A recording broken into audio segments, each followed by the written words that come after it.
নমস্কার বন্ধুরা, তোমরা সবাই কেমন আছো? আশা করছি সবাই খুব ভালো আছো, সুস্থ আছো। আমরা কিন্তু খুব ভালো আছি, সুস্থ আছি। আজকে আবার তোমাদের কাছে একটি নতুন ব্লগ নিয়ে চলে এলাম।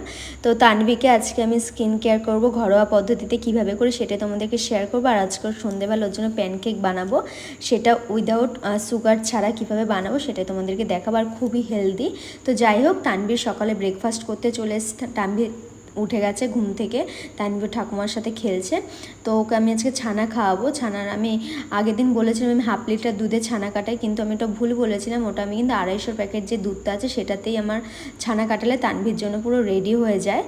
তো ওই 250 গ্রামের যে দুধের প্যাকেটটা আছে সেটাতেই আমি ছানা কাটাই। হাফ লেবুর রস দিলে আমার পুরো ছানাটা কেটে যায়। আমার শর্টসে পুরো আপলোড করা আছে, তোমরা চাইলে দেখে আসতে পারো আমি কীভাবে ছানা কাটাই আর কীভাবে খাওয়াই। তো এই যে ছানা কাটানোর পর কিন্তু আমি একটু ধুয়ে নিই জল দিয়ে, তারপরে একটু নরম করে ওটাকে মিহি করে নিই যাতে তানভীর গলায় না আটকায়। তোমরাও চেষ্টা করো বাচ্চাদের একটু মিহি করে খাওয়াতে, কারণ ছানা অনেকটা শুকনো হয়, গলায় আটকে যাওয়ার সমস্যা হতে পারে।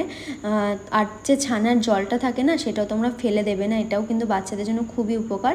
আর ছানা বাচ্চাদের ওয়েট গেইন করতে সাহায্য করে। ছানায় প্রচুর ক্যালোরি থাকে। ছানা খাওয়ালে বাচ্চাদের হাড় মজবুত হয়। শুধু যে বাচ্চাদের ওয়েট গেইন মানে তা কিন্তু না, সব বাচ্চাদের জন্য কিন্তু ছানা উপকারী। সপ্তাহে 3 থেকে 4 দিন হলেও তোমরা বাচ্চাদের কিন্তু ছানাটা খাওয়াবে। যে আমি গুড় দিয়ে দিলাম। আর আমি তানভীকে যে কোনো খাবার খাওয়ানোর আগে আমি নিজে টেস্ট করি, তাই জন্য তোমাদেরকে বললাম এটি খুবই টেস্টি, বাচ্চারা খুব সহজেই খেয়ে নেবে। তো তানভী এটা খুব পছন্দ করে। এই যে আমার খাবার রেডি, তানভীর ফোটানো জলটা নিয়ে নিলাম। তানভীকে এবার খাওয়াতে যাব। তানভী বসে আছে খাবার খাওয়ার জন্য। পুরোকে ফ্রেশ করে দিয়ে গেছিলাম, মানে চোখ মুখ ধুয়ে রেখেছিলাম। মানে ঘুম থেকে ওঠার সাথে সাথে ওকে আমি খাওয়াই না, তাহলেও খেতে চায় না, এনার্জি পায় না, এটাই হচ্ছে কথা। তানভীর সকালে খাওয়া দাওয়া কমপ্লিট হয়ে গেছে। এখন তানভী খেলবে। তানভীকে ফ্রেশ করে জামা চেঞ্জ করে দিয়েছি। রাতে পরা জামাটা হাগিসটা পাল্টে দিয়েছি। আর সারাদিনে তোকে আমি হাগিস পরাই না, প্যান্ট করে দিয়েছি ভালো করে পরিষ্কার করে। এখন তানভী খেলবে আর বাদ বাকি কাজ আমি করে নেবো। তো দেখতেই পেলে তানভীকে আমি ফ্রেশ করানো হয়ে গেছে। খাওয়া দাওয়ার পরে ওর খুব অবস্থা খারাপ হয়ে যায়, গায়ের অবস্থা পুরো স্নান করাতে হয় বলতে পারো। তো যাই হোক, আমি ওকে পরিষ্কার করে দিয়েছি। এখন তানভী দুষ্টুমি শুরু করেছে ঘরের মধ্যে, আমি কাজ করবো কি দুষ্টুমি শুরু করে দিয়েছে। তো যাই হোক, এই যে তানভীকে আমি নিচে রেখে কাজ করছিলাম, তার মধ্যে দাদু এসছে। আমি বললাম তুমি নিয়ে যাও ওকে, ওকে রেখে আমার কাজ করা অসম্ভব হয়ে যাচ্ছে। তো ওর ঠাকুর ঘরের কাজ করছিল। তো দাদু একটু বেরিয়েছিল, জন্য ওকে ঘরে নিয়ে কাজ করছিলাম। তো যাই হোক, আমার কমপ্লিট হয়ে গেছে। এবার বাবার আদর খাচ্ছে মহারানী। মহারানী তো মানে আদরের সীমানে, এত আদর পাচ্ছে বলে এত দুষ্টু হচ্ছে কি বলবো। এখন এখানে নতুন জিনিস শিখেছে, এই ওয়ালারটা ওখানে থাকে সেটা পারার চেষ্টা করে। তো যাই হোক, 11টা বেজে গেছে। এবার লেবুর রস খাওয়াবো তানভীকে। তো তানভী লেবুর রসের থেকে বেশি তানভী কিন্তু লেবুর খোসাটা খেতে ভালোবাসে, ওটাকে ওর হাতে দিলেও ভীষণ আনন্দ পায়। তো যাই হোক, তানভীকে লেবুর রস খাবো। আমি কিন্তু ফলের রস 11টার মধ্যেই খাওয়ানোর চেষ্টা করি। মানে ব্রেকফাস্ট যথাযথ 8টা থেকে 8:30টার মধ্যে ওর হয়ে যায়, 9টার মধ্যে। আর 11টার মধ্যে খাইয়ে দিই, ও কিন্তু 11:30টার মধ্যে ঘুমিয়ে পড়ে। আবার ওইদিকে 12:30টার সময় উঠে যায়, তখন ওকে আমি লাঞ্চটা খাইয়ে দিই, তার মধ্যে আমি লাঞ্চটাও প্রিপেয়ার করে নিই। তো এই যে লেবু খাওয়ার পরে তানভীর স্কিন কেয়ারটা করবো। চলো দেখিয়ে দিই আমি কীভাবে স্কিন কেয়ার করছি তোমাদের। একটু হলুদ নিয়ে নিয়েছি, কাঁচা হলুদ আমি সবসময় ঘরে রাখি, নিজের স্কিনেও লাগে এবং ওকেও মাখাই। তো এটা হচ্ছে ঘরোয়া টিপস, খুব ভালো। আর তানভীর গায়ে র্যাশ বেরিয়েছে বিশেষ করে এই কারণেই আমি এটা দিচ্ছি। নিম পাতাটা পেলাম না, যেহেতু হাইটে পারছিলাম না তাই পারতে পারিনি, না বর থাকলে পেরে দিতে বলতাম। ও একটু বেরিয়েছে। নিম পাতার মধ্যে দিলে খুব ভালো হয় বাচ্চাদের স্কিনের জন্য। তো যাই হোক, এই যে হলুদ বেটে নিয়েছি, একটু মধু দিয়েছি আর একটু আটা দিয়েছি। তোমরা এখানে বেসনও দিতে পারো, আমার বেসন ছিল না বলে আমি আটা দিয়েছি। তো যাই হোক, এই যে তানভীকে স্নান করানোর আগে পুরো গায়ে মাখিয়ে নেবো। বিশ্বাস করবে না, যখন র্যাশটা জন্য তো আমি একটা ক্রিম ব্যবহার করছি, এই গরম পড়লে এটা তানভীর হয়, কিন্তু এটা লাগানোর পর র্যাশগুলো পুরো বসে গেছে এবং স্কিনটা অনেকটা উজ্জ্বল লাগছিল। খুব ভালো, তোমরা বাচ্চাদের এটা ঘরোয়া টিপস হিসেবে ব্যবহার করতে পারো। খুব ভালো ঘরোয়া টিপস, মানে ঘরোয়া কি বলবো, এটাকে ঘরোয়া পদ্ধতিতে বাচ্চাদের স্কিন কেয়ার করতে পারো। ভীষণ ভালো, ভীষণ। এই টিপসটা তোমরা কাজে লাগাতে পারো, আমি বলছি খুব ভালো হবে। তো 5 মিনিট মতো রেখে দিয়েছি, যেহেতু হলুদ খুব ঠান্ডা তার জন্য বেশিক্ষণ রাখিনি। তো তানভীকে স্নান করিয়ে ঘুম পড়ে দিয়েছি। এবার আমি ওর খাবারটা করতে হবে। আর আজকে আমাদের মেনুতে আছে ঝিঙে বাটা, আর সকালে খাবো হচ্ছে তোমার পটল ভাজা আর কাঁকরোল ভাজা, আমার খুব ফেভারিট। তারপর ওলকপির তরকারি হবে, সয়াবিন হবে, অনেক কিছু হবে। যে তানভীর সবজি সেদ্ধ আর ভাত হবে। যে রাইস একটা বানিয়েছিলাম সেটাই দিয়ে দেবো। 2 চামচ মতো দিলেই হয়ে যায় সবজির সাথে। তো এই যে প্রেসারে সিটি মেরে নেবো 5টা থেকে 6টা, তারপরে রেডি হয়ে যাবে তানভীর লাঞ্চ। আর মাছ ভাজা দেবো। তো তো এই যে তানভীর বোতলগুলো আমি পরিষ্কার করে নিচ্ছি। আমি কিন্তু রোজ তানভীর বোতল আগে সাবান দিয়ে পরিষ্কার করে নিই, মানে আমরা যে ভিম বার সাবানটা ব্যবহার করি সেটা তানভীর জন্য আলাদা রাখা আছে, সেটাই আমি দিই। সার্ফ দিই না, সার্ফে একটা খাট থাকে আর সার্ফে একটা বিচ্ছিরি গন্ধ থাকে যেটা যেতে চায় না, কিন্তু ভিম বার সাবানটা একটা লেবু লেবু গন্ধ থাকে, তো পরিষ্কার হয়ে যায়। তো ওটা পরিষ্কার করে কিন্তু আমি ওর বোতলটা ফোটাই। তো যাই হোক, বোতল ফোটাতে দিয়ে দিয়েছি। আর যে জলটাতে মানে যে কাপড়টাতে আমি ওর ফোটানো জলটা ছেঁকি সেটাও কিন্তু আমি গরম জলে ফুটিয়ে নিই, তাহলে ভালো হয়, জীবাণুটা বেরিয়ে যায়। তারপরে দেখো আমাদের গাছের লঙ্কা ছিঁড়তে চলে এসছে। আর আমার যে কোনো ভাতের সাথে আমি লঙ্কা ছাড়া একদমই খেতে পারি না, এটা আমার খুব বাজে হ্যাবিট। আমি লঙ্কা ছাড়া ভাত খেতে পারি না, সে যেটা দিয়েই খাই না কেন, মাংস মাছ ডাল যাই হোক না কেন আমার লঙ্কা লাগে। তো গাছের লঙ্কাই ছিঁড়ে নিয়েছি। তো খাওয়া দাওয়া কমপ্লিট। এবার দেখো তানভীর বাবা শিঙি মাছ নিয়ে এসেছিলো, বলেইছিল যে শিঙি মাছ নিয়ে আসবে। তো এই যে নিয়ে এসছে অনেকগুলো, জিওল দিয়ে রেখে দিয়েছে, শাশুড়ি কেটেও দিয়েছে মাছ। এবার তানভীর জন্য মাছটা ভেজে নেব।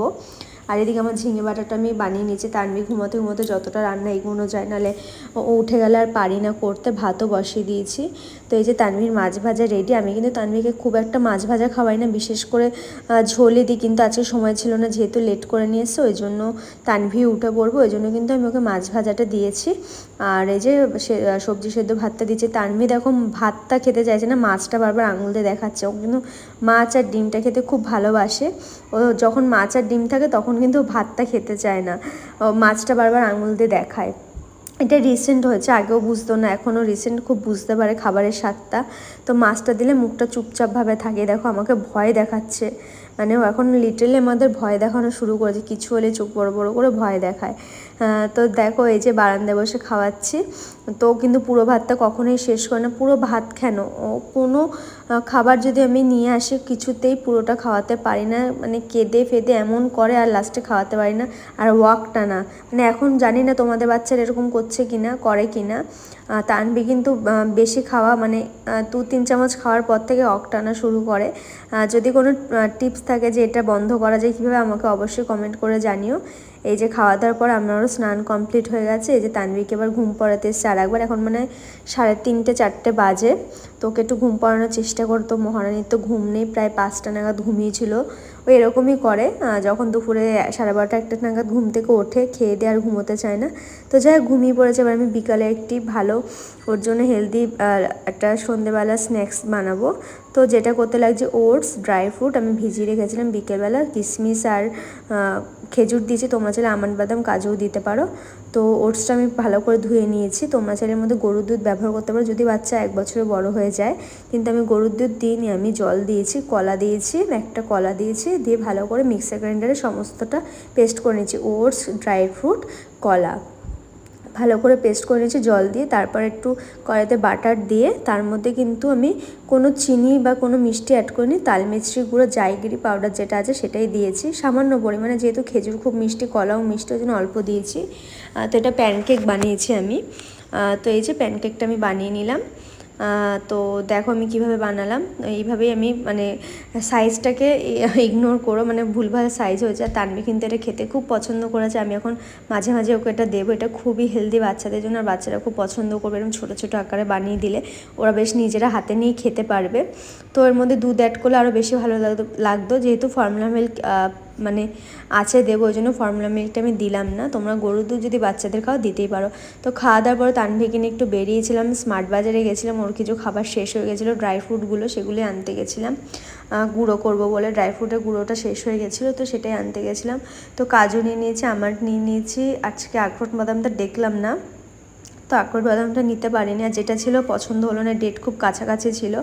তারপরে তানভীর যার কাজ, খেলনা নিতেই হবে, একটা খেলনার ওর পছন্দ, বলো যতই খেলনা থাকুক না বল ওর প্রিয় খেলনা। তো যাই হোক রাত্রিবেলা শাশুড়ি দেখি রুটি বসিয়ে দিয়েছে, বলেছিলাম তানভীকে রুটি খাবো আর আমরাও রুটি খাবো। তো তানভীর জন্য ঠাকুমা রুটি বানাচ্ছে, আমি বানানো হয়ে যাওয়ার পর আমি কিছুক্ষণ মতো গরম জলে ভিজিয়ে রেখেছিলাম, তাহলে কি রুটিটা খুব নরম হয়ে যায়। ভেজানো জলটা কিন্তু ফেলে দিই, তারপর আবার একটু গরম জল নিয়ে নিয়েছি, তার মধ্যে ফর্মুলা মিল্ক আর গুড় দিয়ে দিয়েছি। এটা কিন্তু তানভীর খুব প্রিয় একটি খাবার, মানে আজকে মোটামুটি যে আইটেমগুলো সকাল থেকে রাত অবধি করেছি ওর সবকটাই প্রিয় খাবার। তো এগুলো বাচ্চাদের তোমরা খাওয়াতে পারো, খুবই হেলদি, খুবই গায়ে লাগার মতো খাবার। আর বাচ্চাদের কিছু কিছু খাবার, যেমন আজকে যে রুটিটা খাওয়াচ্ছি এটা কিন্তু বাচ্চাদের জন্য খুবই ভালো।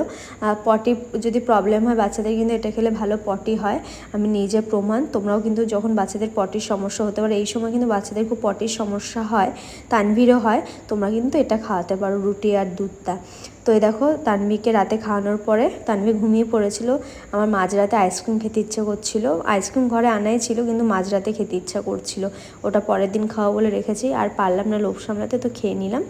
তো যাই হোক, আজকের ভিডিওটা কেমন লাগলো অবশ্যই কমেন্ট করে জানিয়ে সাবস্ক্রাইব করে